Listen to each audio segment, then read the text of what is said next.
بسم الله الرحمن الرحیم. الهی انت کما احب فاجعلنی کما تحب. خدایا تو آن گونه ای که من دوست دارم، پس مرا آن گونه کن که تو دوست داری و میپسندی. به حق محمد و آل محمد صلوات الله علیهم اجمعین. اللهم آمین. سلام مردم، هم نفسای یاد خدا. الهی که خوب باشیم.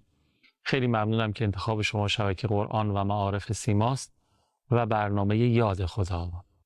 الهی که حالا که حسن سلیقه به خرج دادین و برنامه خودتون یاد خدا رو همراهی میکنید از طریق قاب شبکه قرآن، اینجا به شما خوش بگذره.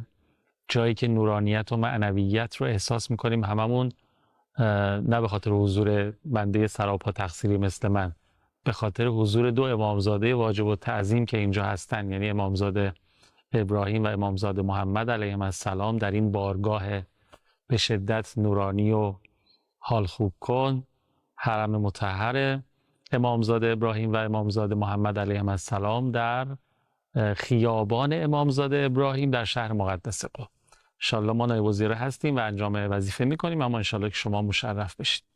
یه فاصله بگیریم و برگردیم. من سلام بگم به استاد رمزی اوحدی که این نوبت هم قدم به چشم من گذاشتن. الحمدلله.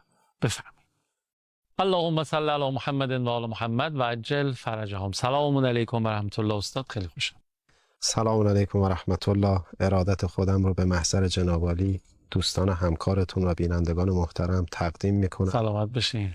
و برای همه شما از خدای بزرگ سلامتی میخوام.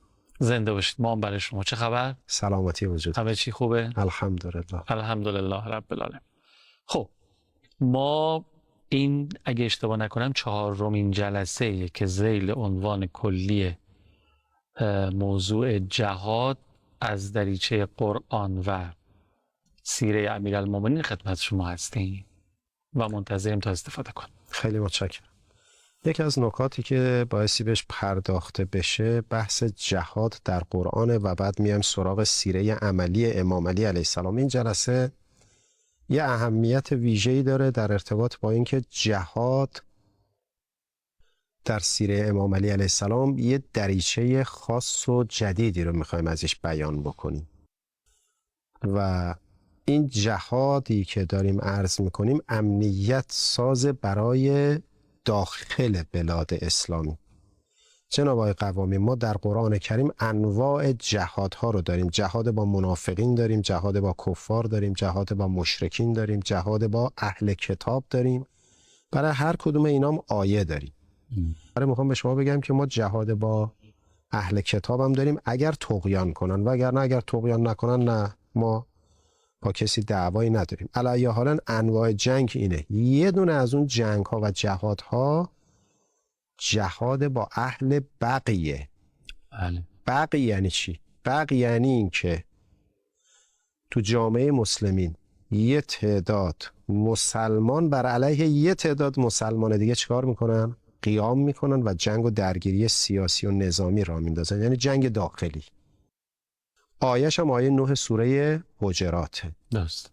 و این آیه رو اول کسی که عمل کرد بهش حضرت مولا امیرالمومنین علی علیه السلام، یعنی جزو فضائل امام علی علیه السلام محسوب میشه، چون قبل از امام علی علیه السلام رسول الله صلی الله علیه وسلم با اهل بقیه و باقی ها با غین نجنگیدن، با کفار می جنگیدن، با مشرکین می جنگیدن. رسول الله که با مؤمنین و مسلمانان نجنگیدن. اهل بقی کیا هستن؟ اونایی که جاهل سیاسی هستن، کسایی که تو جامعه مسلمین یه تعداد بر اساس تبلیغات اینها رو اغفال میکنن، ظرفیت سیاسی نظامی درست میکنن، تو محیط اجتماع جنگ داخلی را میندازن. در زمان امام علی علیه السلام 2 گروه بودن که این کار را انجام دادن. یکی اصحاب جمل بودن. امام علی با اصحاب جمل می جنگید که طرف مقابلشون که کفار که نبودن که. حالا درسته بر مبانی فقهی ما اگر کسی بر امام معصوم شمشیر بکشه کافره، ولی بالاخره اونا کسایی بودن که نماز میخوندن. تو جامعه مسلمین هم بودن. چون ما جنگ‌هایی رو در صدر اسلام داشتیم که با امپراتوری روم بوده، مثل جنگ تبوک. البته ما 3 تا جنگ با امپراتوری روم داشتیم. علی حال یه تفاوتی داره. من اول این تفاوت رو بگم، بعد بگم امام علی علیه السلام چه کرد. ببینید، ما اگر با خارج از مرزهای اعتقادیمون بجنگیم میشه جنگ با کفار و مشرکین یا جنگ با اهل کتاب.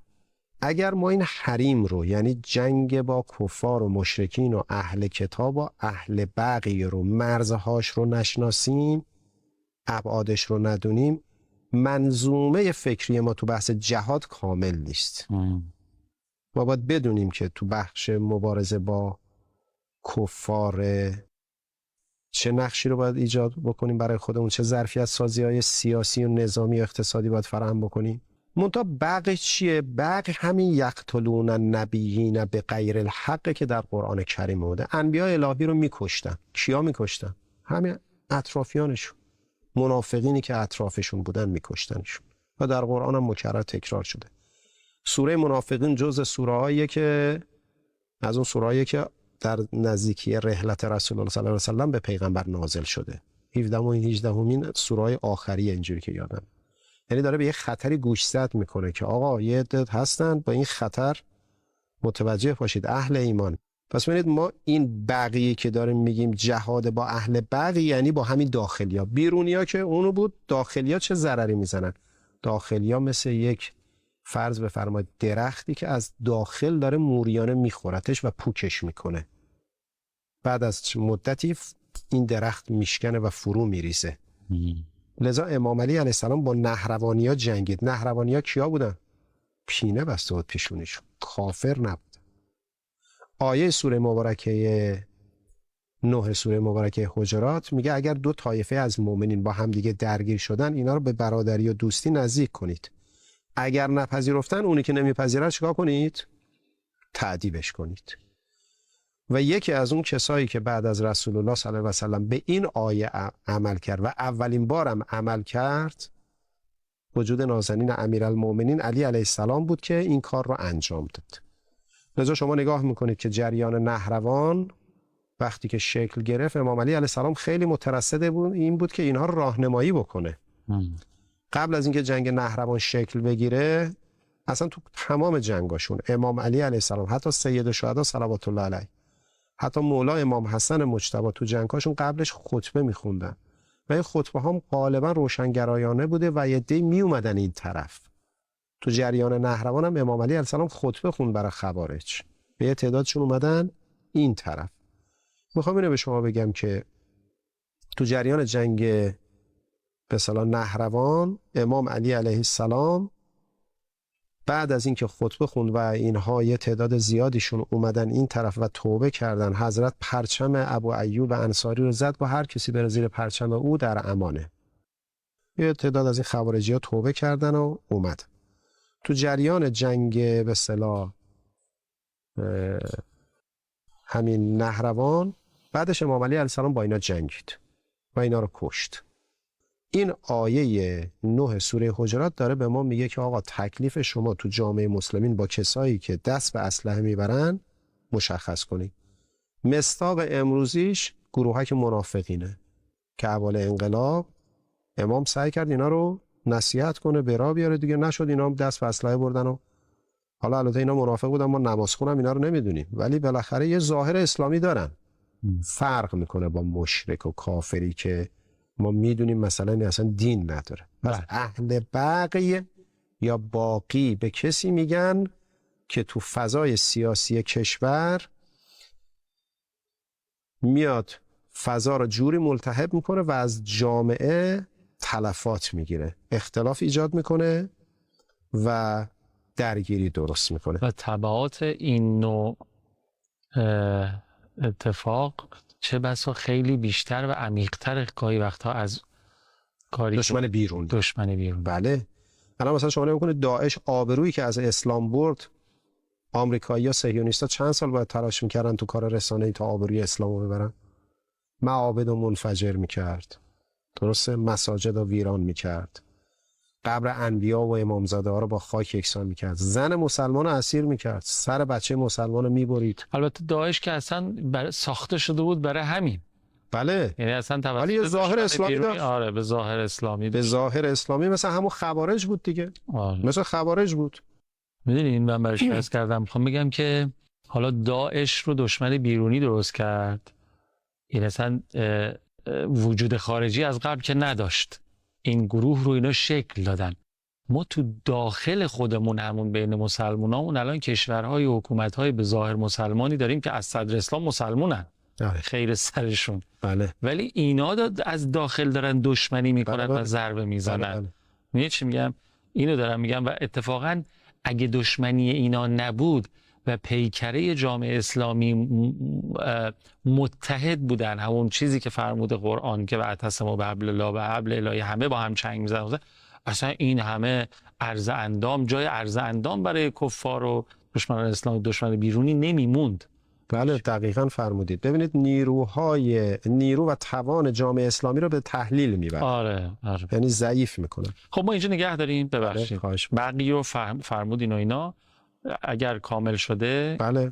ما یه فاصله بگیریم، برگردیم و مراتب بعدی رو توضیح بفرمایید. اللهم صل علی محمد و آل محمد و عجل فرجهم. منم مثل شما این شاخک‌های ذهنی و فکریم کاملا تیز شده به برکت فرمایشات استاد رمزی اوحدی و دارم استفاده میکنم از نکات دقیق و فنی که میفهمند. بزرگوارید. پس یکی از جهادهایی که باید ما تو جامعهمون خیلی بهش بپردازیم و امروز هم ما خیلی متاسفانه باش درگیریم و تجربه‌های تلخی هم تو این چند سال گذشته دوره خودمون گذروندیم، جهاد با اهل بغی که آیه‌ش هم تو قرآن اینه و امام علی هم توی جنگ نهروان به این آیه عمل کرد. اولین کسی بود که این جهاد با اهل بغی رو انجام داد. منافقین فقط زمان پیغمبر بودن و سوره منافقین مال همون موقع بوده دیگه. شما الان منافق ندارید؟ این قرآن قراره تا قیامت ما رو هدایت کنه دیگه. پس الان هم شما منافق دارید. پس خوبه ما یه مقدار منافق شناس باشیم. پس شما نمی‌کنید این حرفا رو کیا دارن میزنن؟ ظاهر اسلامی. منافق دیگه، منافق چیه؟ فرقش با کفار چیه؟ کفار از بیرون داره با شما گاردشو میبنده، قشنگ تکلیفت هم شما میدونی، شما این طرفی اون طرف. آره دیگه. منافق این طرفه، این بده. لذا شما نگاه میکنید پیغمبر اسلام وقتی که برای جنگ تبوک، ببینید چه جوری از پشت خنجر زدن به اسلام منافقین. ما اینا رو الان هم داریم که امام فرمودن منافقین از کفار بدترن. بله، منتها مجاهدین این منافقین خلق نه، الان هم ما منافقین، همین منافقین هم از کفار بدترن. ببینید چه ضربه‌ای به پیغمبر زدن. این خیلی تیکه عجیبیه تو تاریخ جناب آقای قوامی، خیلی عبرت آمیزه. قل سیروا فی الارض. آره بابا برید بخونید تاریخو. پیغمبر اسلام لشکر خودش رو برای جنگ تبوک حرکت داد. 30,000 نفر بود لشکر رسول الله صلی الله علیه و سلم. یک گردنه بود نزدیک شهر مدینه به نام ثنیة الوداع، الان داخل شهر مدینه است. یعنی یک گردنه بود که شما از اونجا دیگه شهر مدینه رو رد می‌شدی دیگه نمی‌دیدی. تو این گردنه منافقین 20,000 نفر از لشکر رسول الله رو برگردوندن تو شهر مدینه. پیغمبر با 10,000 نفر موندیم وسط. عجب. یعنی 2/3 برگشت. 2/3 منافقین برگردوندن. همین بلاها به سر اسلام در آوردن. لذا شما نگاه میکنید این ضربه‌ای که این منافقین به پیغمبر اسلام اینجا زدن، متاسفانه این تو کتابای تاریخی ما کم مطرح میشه. آقا یه سپاه 30,000 نفری رسول الله برای جنگ تبوک حرکت داده، هنوز از مدینه خارج نشده، همه ابتدا چند کیلومتری شهر مدینه بوده. منافقین با همون کارهای رسانه‌ایشون بگید 20,000 نفر رو برگردوند. الان هم همینه. من الان دیدم، الان هم هستن دارن سخنرانی میکنن، سرکوب میکنن، سرزنش میکنن که اصلا ما برای چی رفتیم برای دفاع از حریم اهل بیت و مدافعین حرم. اینا الان دارن سرزنش میکنن. خزینه تراشیدیم. بله. بس شما نگاه میکنید منافقین، همین منافقین تو شهر مدینه میان چیکار میکنن؟ مسجد درست میکنن، خونه تیمی درست میکنن. خونه تیمی اون موقع مسجد ضرار بوده، الان هم رسانه و کانال و گروه دارن، خیلی راحت روزنامه دارن. هر جوری دلشون بخواد بگید اذهان عمومی رو تغییر میدن، شورش های اجتماعی به وجود میارن. به این میگن چی؟ جهاد با اهل بغی. حالا این جهاد با اهل بغی یه وقتی تبلیغیه که بیشترش باید تبلیغی باشه، چون امام علی علیه السلام با اهل بغی یعنی نهروانی‌ها که می‌جنگید، قبل از جنگیدنش حضرت کلی کار تبلیغی کرد که اینا رو از این مسیر منحرف در بیاره. نشد، بعد دیگه دست به شمشیر برد. ما الان باید روشنگری بکنیم که این اهل بغیی که دارن فضای کشور رو تو هر زمینه‌ای که شما میخوای حرکت بکنید کار رو به جای رسوندن که اون چشم تیزبین عمیقبین این نظام مقام معظم رهبری میدونید چی فرمود؟ گفت دلم برای رئیسی سوخت. چجوری رسانه رو تغییر میدن؟ چجوری جای قاتل و مقتول رو عوض میکنن؟ منافق کارش اینه. یعنی اینجاست که آقای استاد رمزی اوحدی اون جهاد، یه جهاد دیگری خیلی موضوعیت پیدا میکنه این وسط که آقا انقدر تأکید دارن بهش، اونم جهاد تبیینه. بله عرض کردم من جهاد تبیین سیاسی دیگه. آره. قبل از اینکه جنگ نظامی رخ بده، یعنی اون التهاب نظامی رو ما بتونیم قبلش خنثی کنیم. یعنی مثلا اگه امام علی هم این کارو کرد، یعنی همون 20,000 نفری که برگشتن با کار رسانه‌ای، اگر تو دوروری‌های پیامبر کسایی بودن که جهاد تبیین رو درست انجام میدادن، شاید اون 20 نفر به 10,000 نفر، به 5,000 نفر، به 1,000 نفر تقلیل پیدا میکرد. اینقدر اهمیت و در واقع بازوی دیگری میشد برای جهاد نظامی. بله. این فرمایش رو من یاد اون حکایت هم انداخت که به امیرالمومنین گفتن یه اسب جوندار تندرو داشته باش شما، مثلا بالاخره امیری فرموده زود به کار من نمیاد، چون دو حالت داره، یا کسی فرار میکنه من باید دنبالش کنم، باید اصلا بهش برسم که من اهل این نیستم کسی که فرار میکنه دنبالش کنم، یا یه کسی میخواد منو دنبال کنه من میخوام فرار کنم که من اهل فرار کردن نیستم. صلوات الله علیه. به کار ما نمیاد. جانم امیرالمومنین. آقا خیلی ممنونم، خیلی استفاده کردیم، دست شما درد نکنه، اجرتون با هست امیر. ممنونم از شما که دل دادید به برنامه خودتون و نقطه نظری هم دارید، حتما از طریق این پل‌های ارتباطی که در خلال برنامه زیرمیز شد با ما در ارتباط باشین و به 162 شماره رابط عمومی سازمانم اظهار نظر بفرمایید.